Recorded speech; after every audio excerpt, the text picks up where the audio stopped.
Bonjour et bienvenue à tous. Je me présente, Sébastien, pour ceux qui ne me connaissent pas. Je vis ici en Équateur. Je vous propose de me suivre pour vous partager certaines de mes expériences et mes changements de cap. Allez, on y va, c'est parti.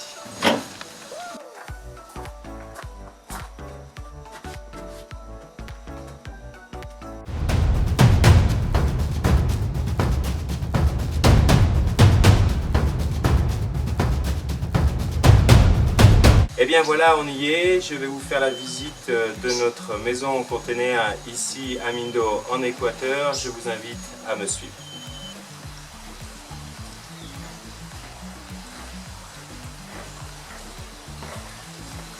Suite à certains commentaires que j'ai reçus sur ma chaîne, certaines personnes m'ont demandé de faire une vidéo sur l'aménagement intérieur. Donc je vous laisserai apprécier dans le cadre de la vidéo l'ambiance générale.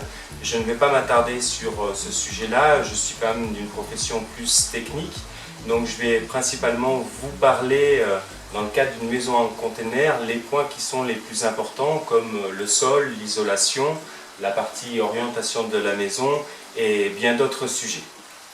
Allez, c'est parti, je vous fais faire un petit tour à 360 degrés de la maison.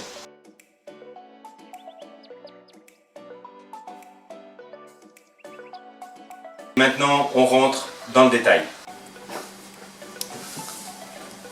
Alors la première question que se posent souvent les gens, je l'ai eu dans les commentaires, pour une personne qui est en Guadeloupe et qui cherche à construire en container, il y a quand même des normes dans chaque pays. Alors il faut juste prendre en compte que le container, de par lui-même, on va dire qu'il est antisismique.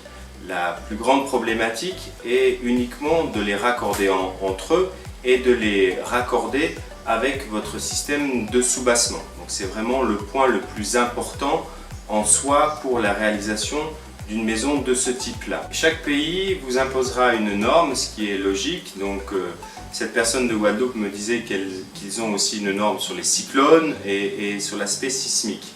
Donc c'est assez simple. Je présume que chacun doit faire appel à un artisan sur place, donc soyez très vigilants à ce que la jonction entre vos fondations et les containers soit réalisée dans les règles de l'art, c'est-à-dire avec des soudures et des aciers correspondant aux normes de chaque pays. Moi, je vais vous parler d'une expérience qui est la mienne. Ça fait maintenant 2 ans que nous vivons dans notre maison ici en Équateur.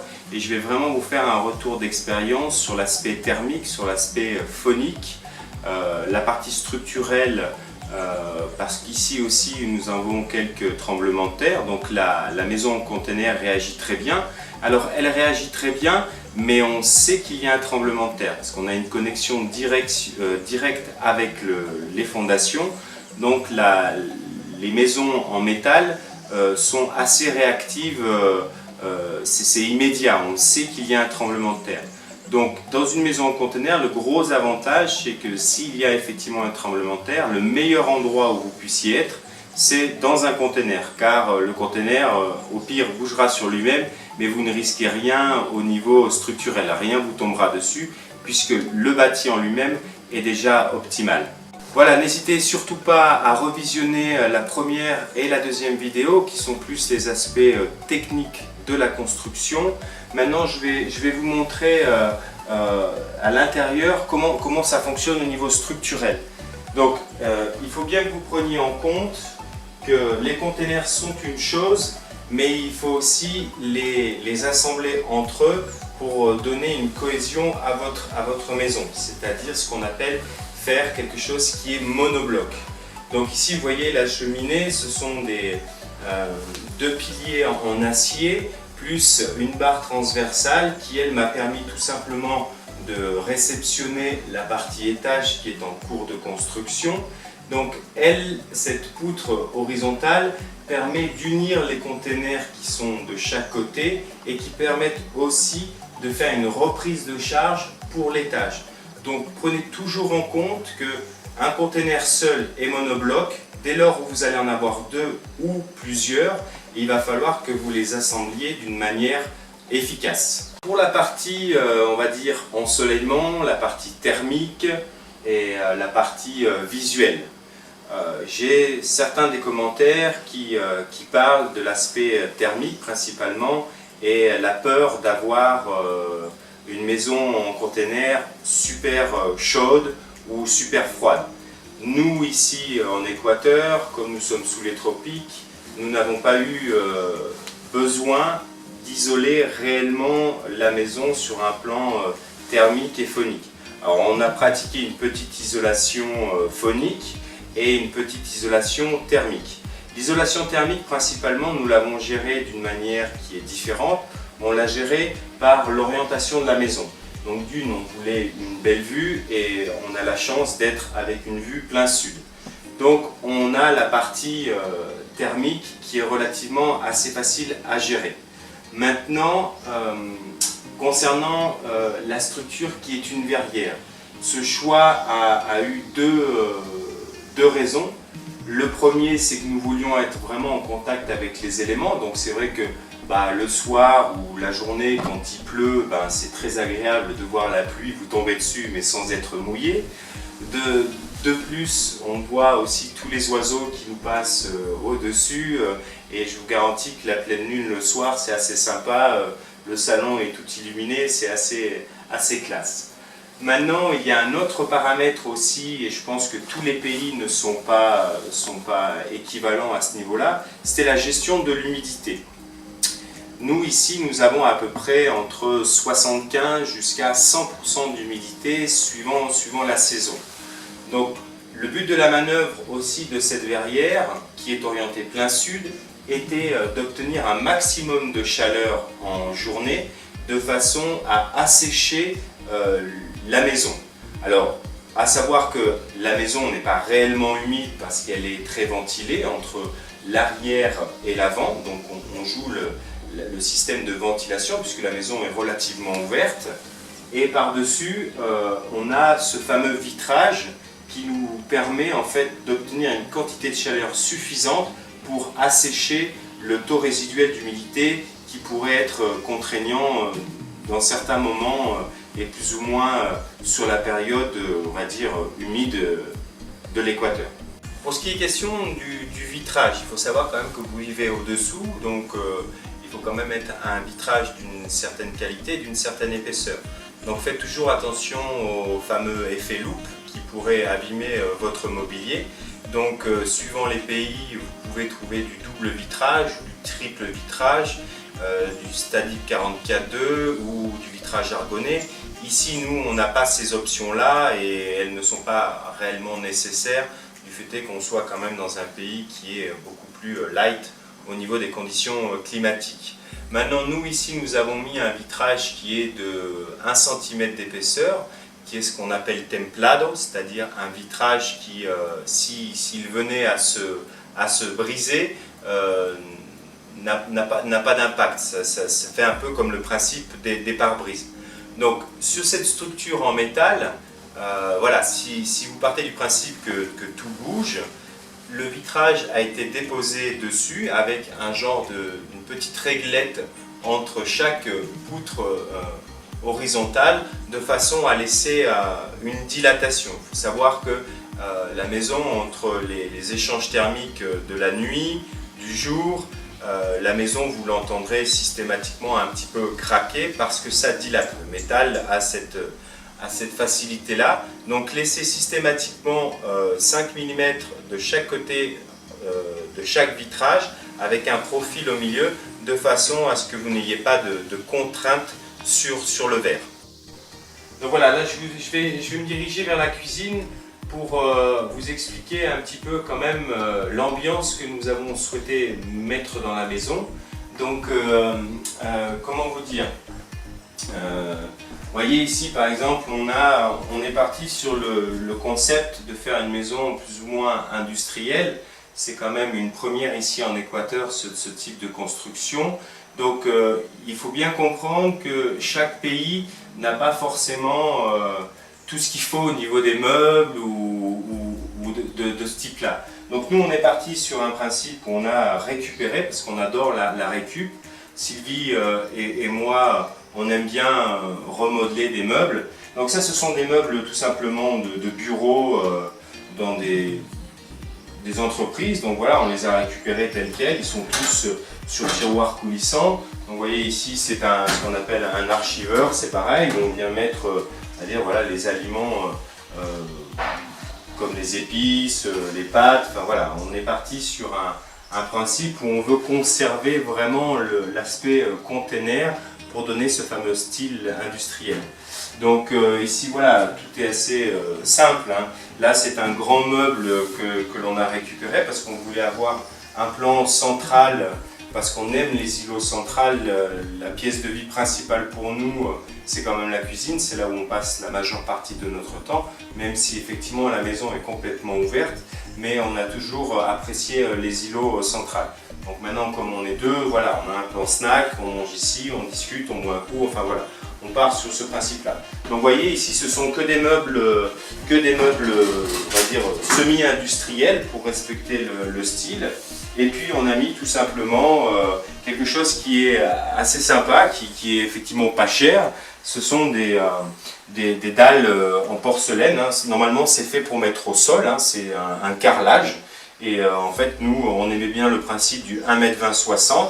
Donc ça nous offre un îlot quand même qui représente 3 x 6, 18, 1,80 m par 1,20 m, super facile à nettoyer et relativement pas cher. C'est vrai que chaque dalle coûte 20 $, donc vous avez un plan de travail pour 60 $, et pour moi c'est assez confortable. Donc voilà, style vraiment très épuré, très simple. Bon, il faut bien prendre en compte aussi que ça fait maintenant 2 ans que nous vivons dans la maison, mais j'ai quand même à la fois un métier et on fait tout ici par nous-mêmes. Donc voilà, ici on a fait une partie extérieure que l'on a rajoutée sur la seconde année, car on ne savait pas trop encore comment on voyait la chose. Donc voilà, on est parti sur aussi un principe industriel où on a fait une verrière, on va dire, à l'ancienne. Voilà, avec du vitrage simple, quelque chose qui à la fois ne coûte pas cher et qui est pour nous très esthétique.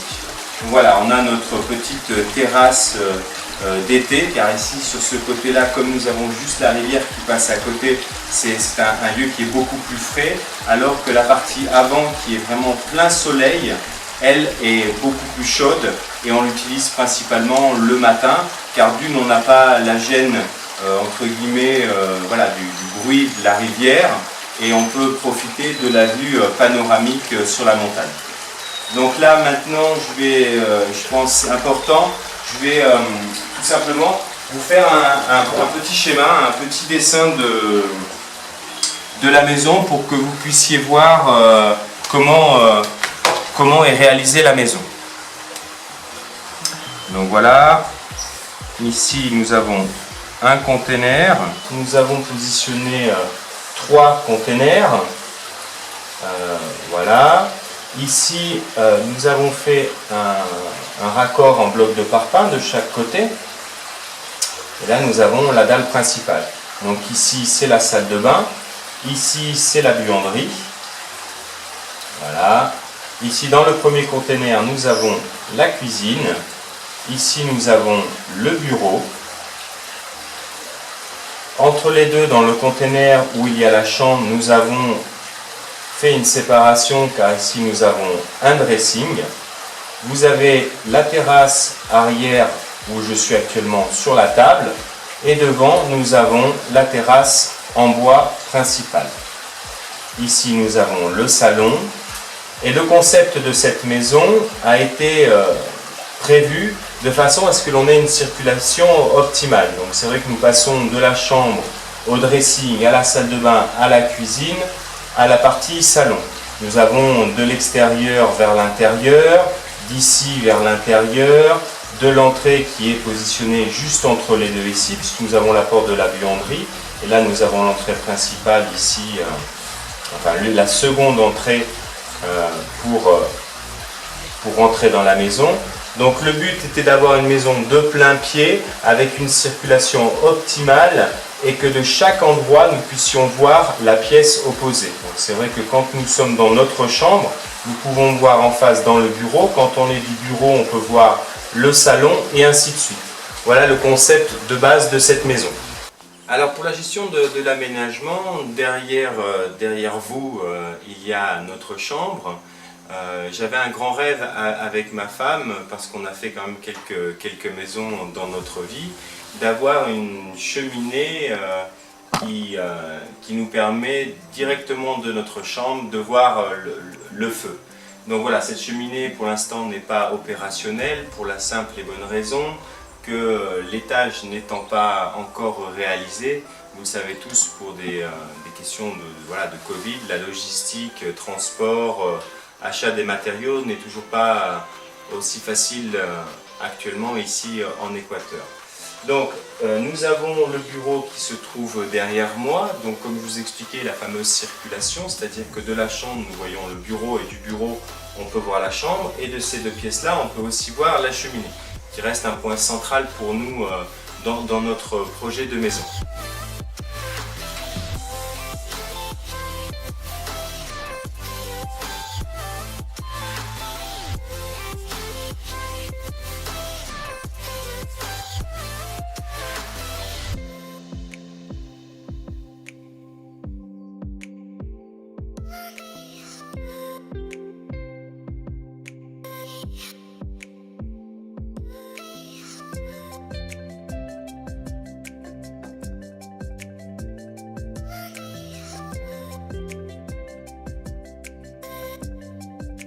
Pour la question du sol, certaines personnes m'ont posé la question. Donc voilà, comme nous sommes dans un concept industriel, nous avons fait le choix de ne pas mettre de carrelage, mais plutôt être version, on va dire, garage ou bâtiment industriel.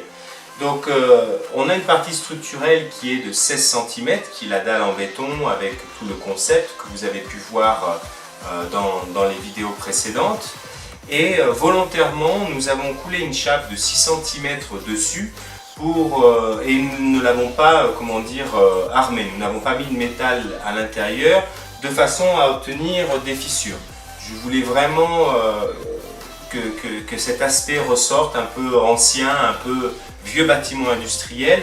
Donc on voit à certains endroits des fissures entre les jonctions des containers et puis la dalle principale.